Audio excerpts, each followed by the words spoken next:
ముందుగా అందరికీ కొత్త అమావాస్య శుభాకాంక్షలు తెలియజేస్తున్నాను. మరి కొత్త అమావాస్య అనగానే ముందుగా గుర్తుకొచ్చే తల్లి ఆ జగజ్జనని కోరిన కోరికలు తీర్చి కొంగు బంగారం అయ్యే శ్రీ శ్రీ శ్రీ నూకాలమ్మ తల్లి వారు గుర్తుకొస్తారు. అలాగే విజయనగరం జిల్లా శృంగవరపుకోట మండలం గౌరీపురం గ్రామంలో కొలువైనటువంటి శ్రీ శ్రీ శ్రీ నూకాలమ్మ తల్లి వారి 48వ జాతర మహోత్సవం ఈరోజు ఘనంగా ఇక్కడ జరుగుతున్నది.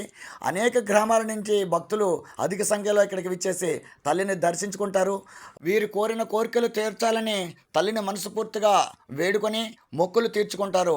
తల్లి ఆశీస్సులు అందరిపైన ఉండాలని మనస్ఫూర్తిగా కోరుకుంటూ, అదేవిధంగా మరి శ్రీ శ్రీ కళ్యాణ ప్రసన్న వైభవ వెంకటేశ్వర స్వామి దేవాలయం భర్తాపురం గ్రామం నుండి మరి పాదయాత్రగా తల్లికి సారే చీర పట్టుకొని పాదయాత్రగా ఆ దేవస్థానం వారు ఇక్కడికి రావడం ప్రతి ఏటా ఆనవాయితీ.